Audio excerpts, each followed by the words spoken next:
Lydia Crowell stood in the church doorway and tried to remember how to breathe.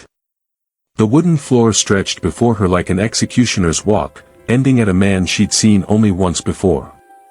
Thomas Rourke. Silent. Weathered. Twice her age. In 3 minutes, he would be her husband. In 3 hours, she would learn what kind of man he truly was when the door closed and the lamp went out. She was 19 years old, and she had been sold. Not in those words. Her father hadn't used that language when he came to her room 2 weeks earlier, hat in his trembling hands. He talked about the bank. About winter coming hard and early. About choices that weren't choices at all. The cattle were gone. The horses were worthless. Her brothers had left years ago, chasing work in towns that didn't remember their names. Only Lydia remained. Thomas Rourke had land. Miles of it. Enough to ride for a full day and still see his fences on the horizon. He was a widower with a house that echoed and fields that needed tending. When he heard about the Crowell family's troubles, he made an offer. Not for love. Not for companionship. Just an agreement between desperate men who understood the mathematics of survival. Lydia's father had accepted before asking her permission. The town talked, of course. They always did. Women whispered behind gloved hands at the general store. Men exchanged knowing looks outside the saloon. They said Thomas Rourke was hard. That he'd worked his first wife into an early grave. That he watched the world with eyes that gave nothing away and expected everything in return. Lydia had seen him once, standing apart from the crowd during a cattle auction, his coat worn but clean, his face carved from stone and silence. That look had followed her into every sleepless night since. Now she stood at the altar. The preacher's voice droned through words she didn't hear. 2 witnesses shifted their weight, eager to be anywhere else. Her father wouldn't meet her eyes. Thomas Rourke stood beside her, tall and still, his hands loose at his sides. He didn't touch her. Didn't smile. When the preacher asked for his vow, he gave it in a voice low and steady as a river in drought. When it was done, he offered his arm. She took it because there was nothing else to do. The house came into view as the wagon crested the last hill. Larger than she'd expected. Windows catching the late sun. A porch that wrapped around the front, wood worn smooth by years of boots and weather. It looked solid. Permanent. The kind of place that outlasted the people who built it. Thomas helped her down without speaking. He carried her single bag to the door, pushed it open, and stepped aside to let her enter first. The hall smelled of wood smoke and leather. Clean but lived in. Quiet in a way that pressed against her ears. He showed her through the rooms with a few words. Kitchen. Parlor. The staircase leading up. At the top, he paused outside a door on the east side. This room gets the morning light best, he said. It's yours if you want it. He moved down the hall to another door, opened it. Set her bag just inside his own room, then picked it back up and carried it to the east bedroom instead. He lit a lamp in the hallway. The flame caught and held. Lydia waited. For the hand on her arm. For the command. For the moment every woman had warned her about in whispers and worried looks. Thomas Rourke stopped at his own door. You don't owe me anything, he said. Then he stepped inside and closed the door behind him. Lydia sat on the edge of the bed and stared at the closed door across the hall. The lamp still burned in the hallway, casting a thin line of light beneath her door. She could hear nothing from his room. No movement. No sound of boots on wood. Just silence pressing in from all sides. She didn't understand. Every married woman she'd ever known had spoken in careful phrases about wedding nights. About duty. About the things a wife was expected to endure with grace and silence. Her mother had died when she was 12, but the older women in town had taken it upon themselves to prepare her in their own way. They'd used words like obligation and patience. They'd told her it would hurt the first time, maybe several times after. That a husband had rights. That some men were rough and some were quick, and the lucky ones were both. No one had prepared her for a man who simply walked away. She waited an hour. Then another. The lamp in the hall burned lower but never went out. She listened for footsteps. For the creak of a door opening. For any sign that he would change his mind and come to claim what he'd paid for. Nothing came. Finally, as the moon climbed higher and the house settled into its night sounds, Lydia lay back on the bed still fully clothed. Sleep didn't find her for a long time. When it did, it was shallow and fractured, broken by the awareness that she didn't know what kind of trap she'd walked into or when it would spring shut. Morning came cold and gray. She woke to the smell of coffee and wood smoke. For a moment, she forgot where she was. Then memory returned with the weight of stone. She dressed slowly, braided her hair with fumbling fingers, and made her way downstairs. The kitchen was warm. Thomas stood at the stove, his back to her, stirring something in a cast iron pan. He'd already set the table. 2 plates. 2 cups. He glanced over his shoulder when her footsteps reached the doorway. "There's coffee," he said. "Eggs will be ready soon." He didn't ask if she'd slept well. Didn't comment on the dark circles she knew were beneath her eyes. He just turned back to the stove and finished cooking. Lydia poured herself coffee and sat. The chair scraped loud against the floor. She wrapped her hands around the cup and waited. Thomas brought the pan to the table and served her first. A generous portion. Then himself. He sat across from her and began to eat without ceremony. She watched him for a moment, then picked up her fork. The eggs were good. Cooked through but not dry. Seasoned with something she couldn't name. She ate because she was hungry and because the silence felt less strange with something to do. When he finished, Thomas stood and carried his plate to the wash basin. He paused there, hands braced against the counter. "There's work to do today," he said. "Fences on the north side need mending before the weather turns. You can help if you want. Or stay here. Your choice. Your choice." The words hung in the air like something foreign. "I'll help," she said, surprising herself. He nodded once. "Dress warm. Wind's picking up." They worked through the morning without speaking much. Thomas showed her how to hold the wire taut while he hammered the staples. How to test the tension. When her hands grew cold, he gave her his gloves without comment and worked bare-handed until she protested and gave them back. By midday, 3 sections of fence stood straight and solid.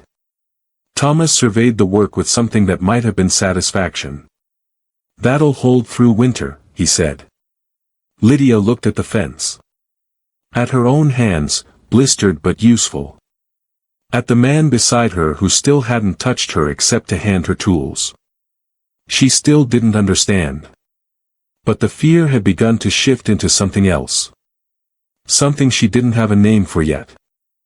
The days fell into a pattern Lydia hadn't expected. Morning coffee in the quiet kitchen. Work that needed doing, mending, cleaning, tending to the animals. Meals shared across the table with few words but no tension. Evening hours when Thomas sat by the fire with his ledgers and Lydia found herself drawn to the bookshelf in the parlor, running her fingers along spines she'd never imagined owning access to. He noticed the 3rd time she lingered there. "You can read them," he said without looking up from his numbers. "They're just sitting otherwise." She pulled down the volume carefully. Poetry. She'd expected ranch records or farming almanacs.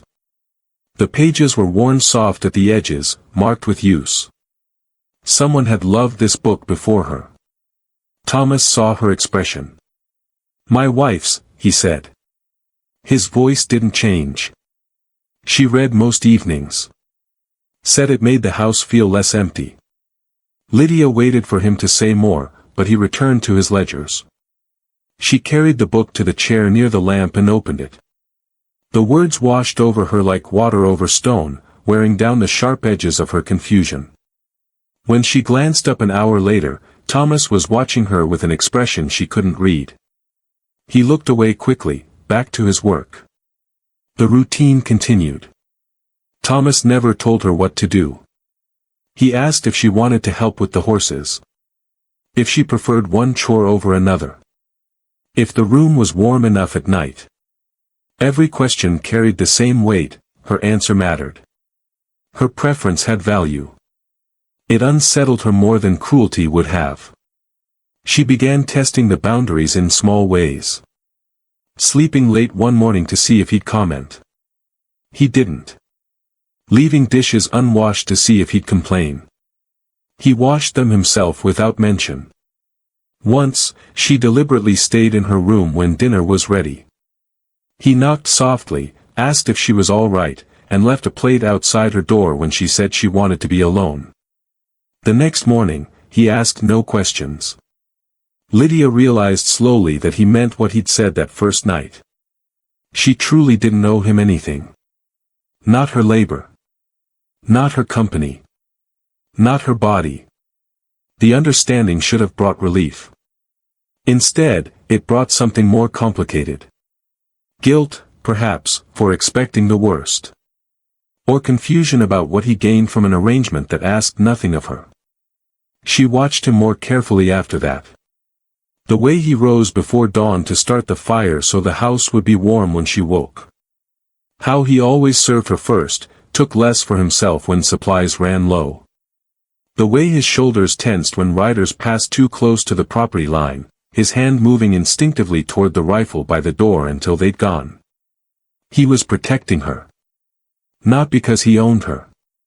Because she was here, and he'd decided that meant something. One evening, she found her voice. "Why did you agree to this?" Thomas looked up from the harness he was mending. The firelight caught the gray in his hair, the deep lines around his eyes. He was quiet for so long she thought he wouldn't answer. "The silence was killing me," he said finally. "After Sarah died, every sound in this house echoed. Every meal tasted like dust. I thought maybe having someone else here would." He paused. "I didn't want to be alone anymore." "Didn't think you wanted to be either." It was the most words he'd spoken at once since the wedding. Lydia felt something shift in her chest. Not love. Not yet.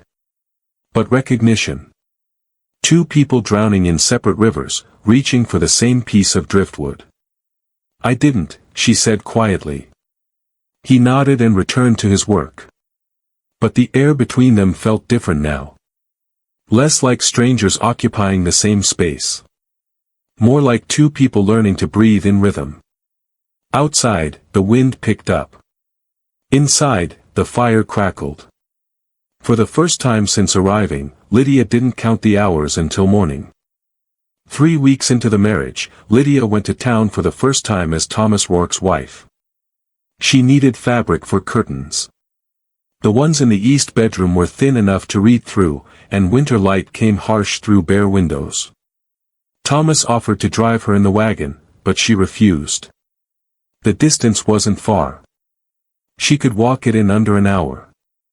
She realized her mistake the moment she entered the general store. The conversation didn't stop exactly. It just changed shape. Mrs. Henderson, who'd known Lydia since childhood, suddenly became very interested in the thread display. Two younger women near the counter leaned close to each other, their whispers just loud enough to carry. The shopkeeper's smile was too tight, too practiced. Lydia gathered what she needed and brought it to the counter. The shopkeeper tallied the cost slowly, his eyes sliding past her to the street beyond. "Put it on the Rourke account," Lydia said. "Of course, Mrs. Rourke." The title came out strange in his mouth. Not quite mocking. Not quite respectful. Something in between that made her skin prickle. Outside, it was worse. A group of ranch hands lounged against the saloon wall, passing a bottle. One of them straightened when he saw her. Said something to his companions. They laughed, the kind of laughter that had edges. Lydia kept walking. Her hands tightened on her parcels. "That's her," one of them said, not bothering to lower his voice. "Crowell's girl. Heard she trapped old Rourke right before the bank took everything." "Smart," another answered. "Use what you got before it loses value. Rourke's a fool. Could have bought himself a decent horse with that money instead of used goods." The words hit like fists. Lydia's face burned. She walked faster, head down, focusing on the road ahead. Behind her, their laughter followed like dogs nipping at her heels. She made it halfway home before the tears came. Not from hurt, she'd expected cruelty. From anger. From the unfairness of being reduced to a transaction she'd never wanted, judged for choices that had never been hers to make. At the house, Thomas was splitting wood. He looked up when she approached, took in her expression, and set down the axe. "What happened?" "Nothing." Her voice came out too sharp. "Just talk." He waited. Lydia set down her parcels with more force than necessary. "They think I'm a whore," she said. The word felt like stones in her mouth.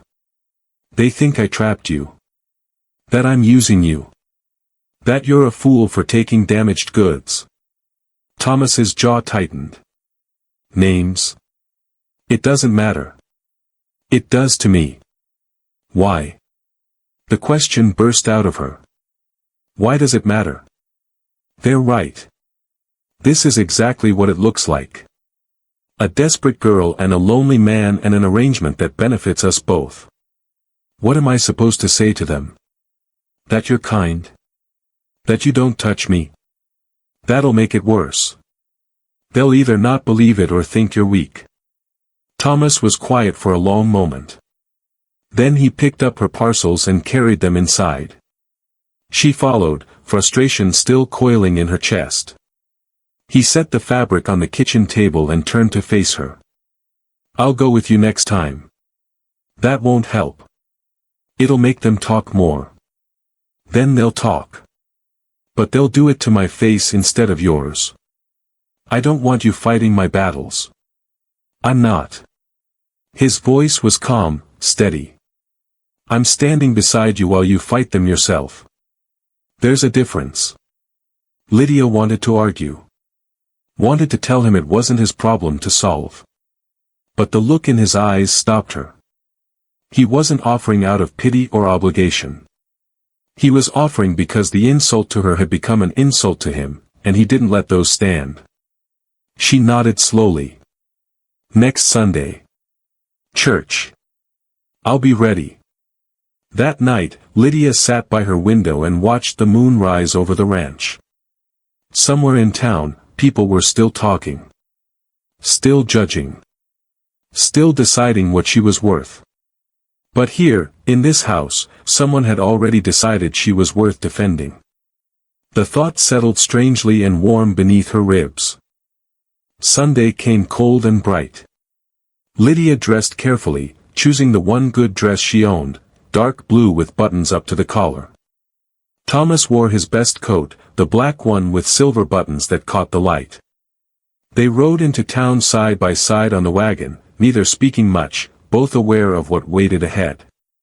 The church steps were crowded with the usual gathering. Families clustered together.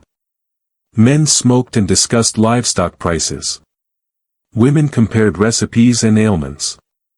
The conversation faltered when Thomas and Lydia arrived. Thomas helped her down from the wagon, his hand steady at her elbow. They walked toward the church entrance together. He didn't hurry. Didn't avoid the stairs. Just moved with the same calm certainty he brought to everything else. "Morning," he said to the Hendersons. To the Pratts. To each person they passed. His tone was even, polite, offering no explanation and asking no permission. Most nodded back. Some didn't. Mrs. Wallace turned deliberately away, gathering her daughters close as if Lydia carried something contagious. Two men near the church door smirked and whispered. Thomas saw it. His hand moved slightly, settling at the small of Lydia's back. Not possessive. Protective. They took a seat in the middle pew. Lydia felt eyes on the back of her neck throughout the entire service. The Reverend's sermon was about charity and judgment, though whether he meant it for her or the congregation, she couldn't tell. When they stood to sing, Thomas's voice rose low and certain beside her. She found her own voice joining him, steadier than she expected. After the service, Thomas didn't rush her to the wagon.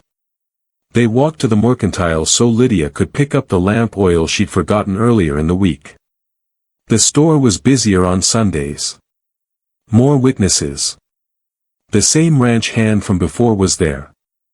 The one who'd called her used goods. He stood near the counter with two companions, and his grin widened when he saw her enter. "Well, look here," he said. "Mrs. Rourke. Must be nice, trading up from a failing farm to a rich man's house." Thomas stopped. Turned slowly. His expression didn't change, but something in his posture shifted. The ranch hand's grin faltered slightly. "You got something to say to my wife, Carter?" Thomas's voice was quiet. Dangerously so. Carter straightened, emboldened by his friend's presence. "Just making conversation, Rourke. Free country, ain't it?" "It is," Thomas agreed. "Which means she's free to walk through town without hearing your opinion on her character. You understand me? Touchy about her, aren't you? Guess that's what happens when you pay." Thomas moved. Not violently. He simply closed the distance between them in 2 steps and stood there, silent, looking down at Carter with eyes that had watched men die and land turn to dust and marriages crumble under the weight of hard years. He didn't raise his fist, didn't need to. Carter took a step back. Then another. His companions suddenly found other places to look. "Thought so," Thomas said. He turned back to Lydia. "Get what you need. I'll settle the account." Lydia gathered the lamp oil with shaking hands. Not from fear. From something else. Anger, maybe. Or the hot rush of being defended without being made to feel small in the process. Outside, she finally spoke. "You didn't have to do that." "Yes, I did. It'll make things worse. It'll make them quieter." Thomas helped her into the wagon. "And if it doesn't, we'll deal with it." "We." The word settled between them. Not him protecting her. Not her fighting alone. Both of them, together, against whatever came. They rode home in silence, but it was a different silence than before. Comfortable. Shared. When Thomas's hand rested on the seat between them, Lydia found her own moving closer. Not touching. Just near enough to feel the warmth. The town could talk all it wanted. Here, on this road, heading toward a house that no longer felt empty, they'd already made their choice about what mattered. The confrontation at the mercantile changed things, but not the way Lydia hoped. The ranch hands kept their distance when Thomas was present, but the women grew bolder in their cruelty. They had sharper tools than fists and rough words. At the post office, Mrs. Wallace made a show of moving her skirts aside when Lydia passed, as if contact might stain the fabric. In the street, a group of women stopped their conversation mid-sentence when she approached, then resumed in pointed whispers the moment she'd gone by. The minister's wife smiled with tight lips and suggested Lydia might benefit from additional prayer and reflection on the sanctity of marriage vows. Each small cut bled more than the last. Not because Lydia cared what they thought of her, but because every insult attached itself to Thomas's name. Thomas Rourke, who'd been fooled by a desperate girl. Thomas Rourke, who couldn't see he'd been trapped. Thomas Rourke, who should have known better than to offer charity where it wasn't deserved. His reputation, built over decades of hard work and fair dealing, was crumbling because of her. She began staying home more.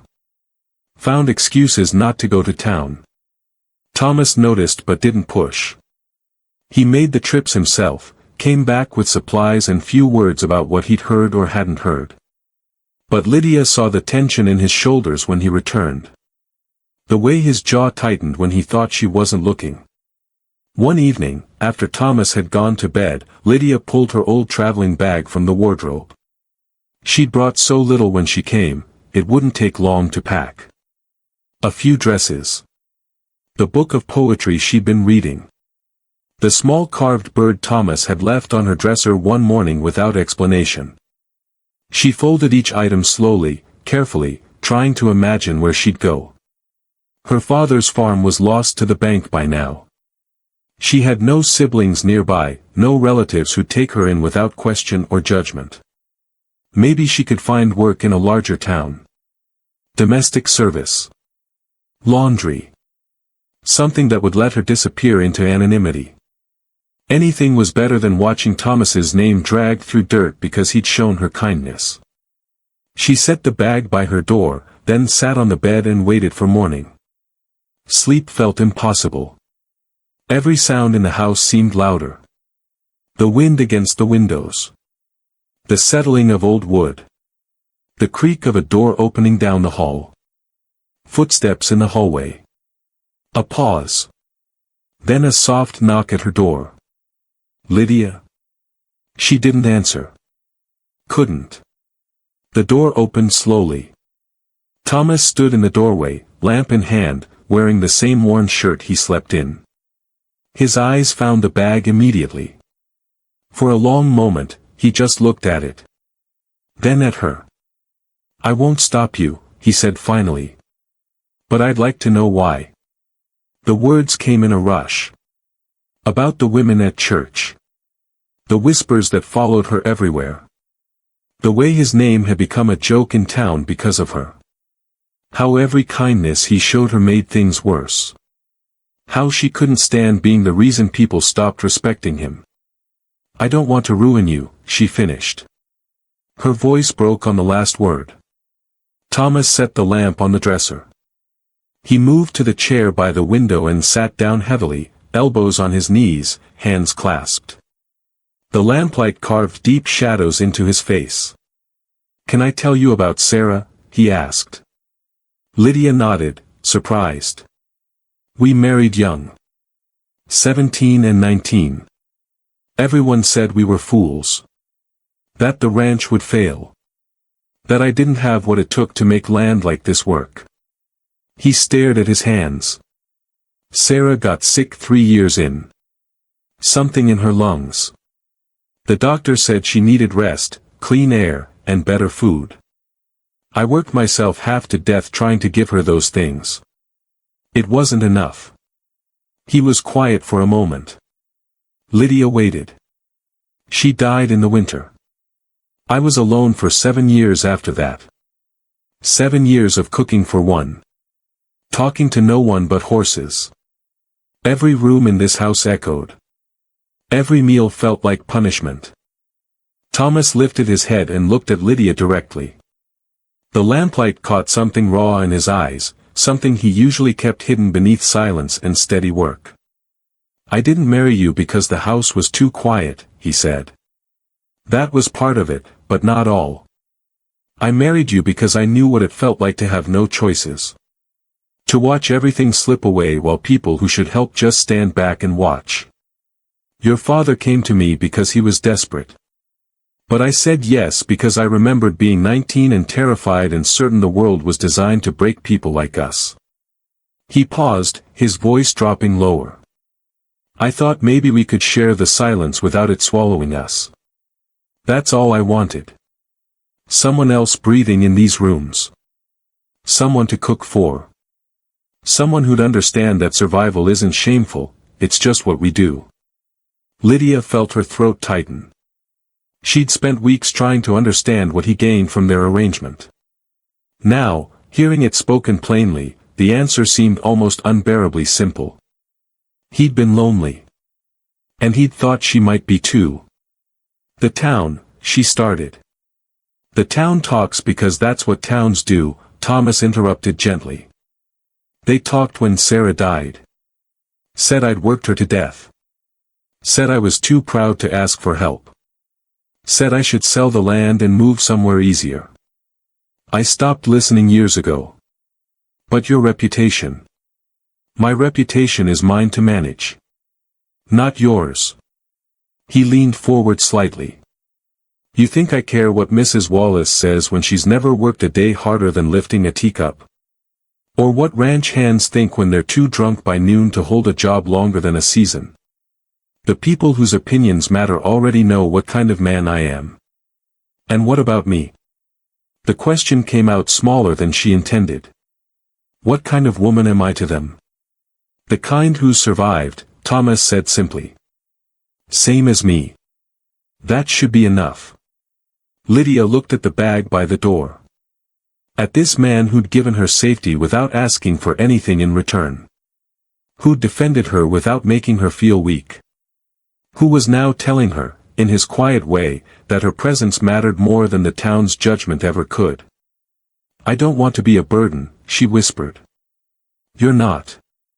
His voice was firm. You never have been. The house feels different with you here. Better. The meals taste like something worth eating again. When I come in from work, there's lamplight in the windows and someone who asks if I need coffee. That's not a burden. He stopped, searching for words. That's what I was hoping for when I made the agreement. Not an obligation. Not debt. Just, company. The silence stretched between them, but it wasn't empty anymore. It was full of things neither of them quite knew how to say yet. I've been reading to myself, Lydia said finally. In the evenings. But I thought. She hesitated. Would you want me to read aloud? Like Sarah did?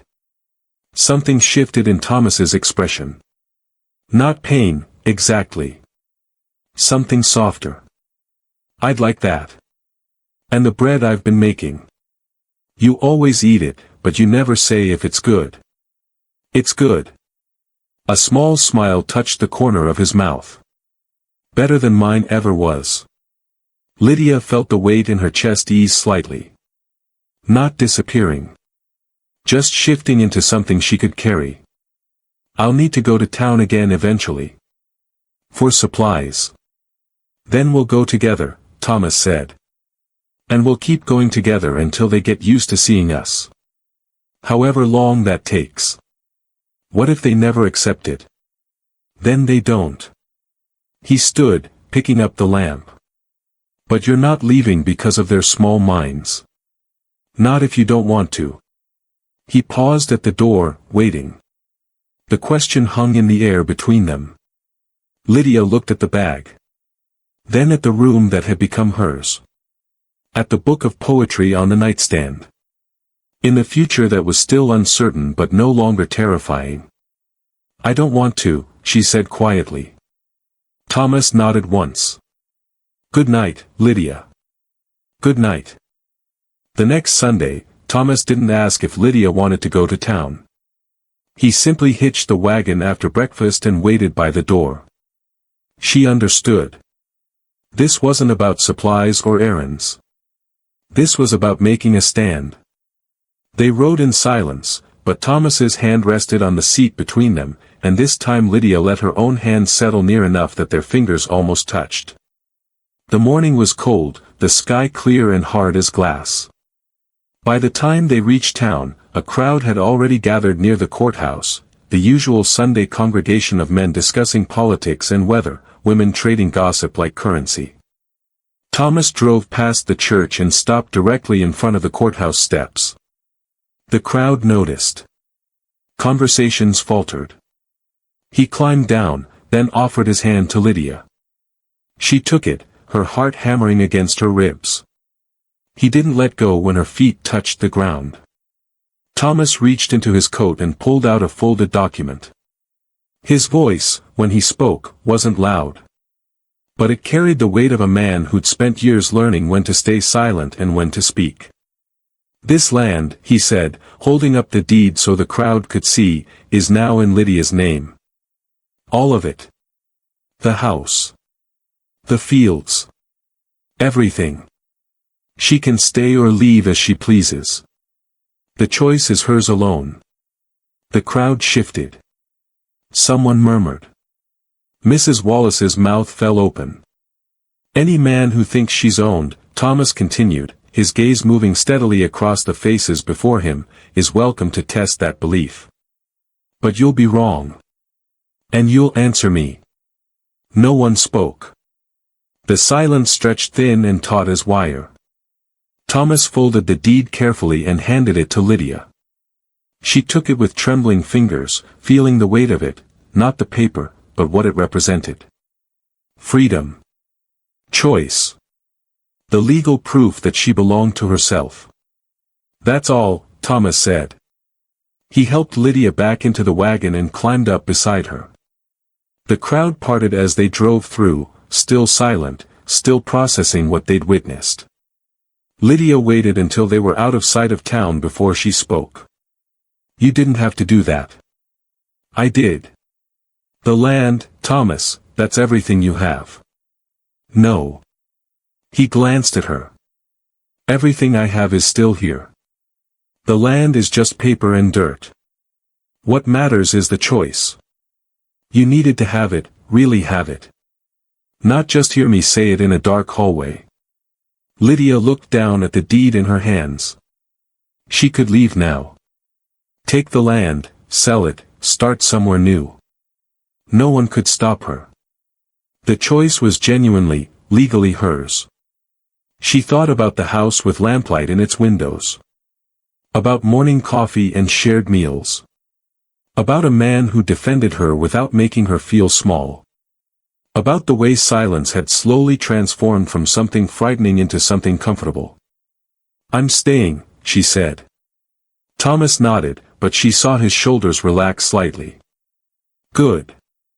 That evening, Lydia sat in the parlor with the book of poetry.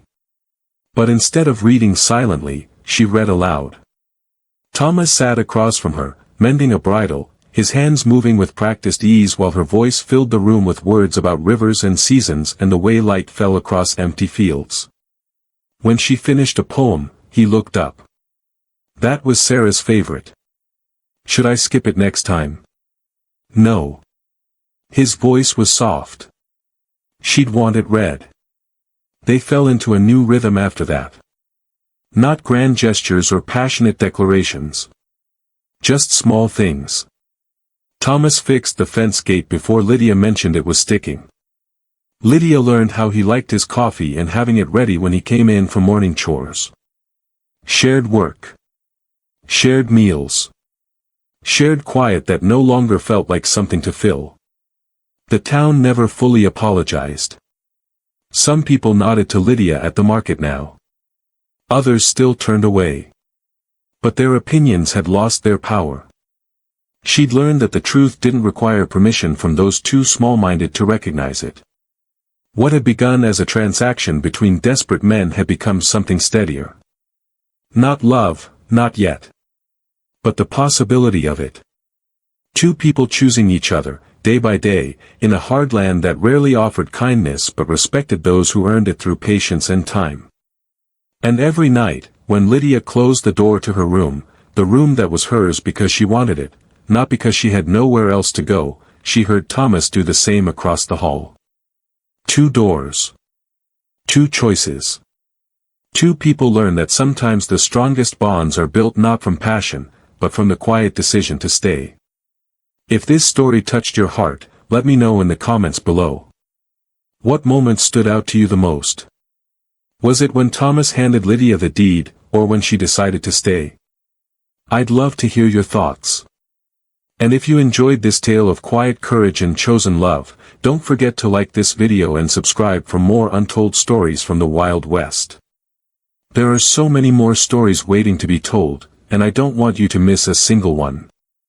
Thanks for listening, and I'll see you in the next story.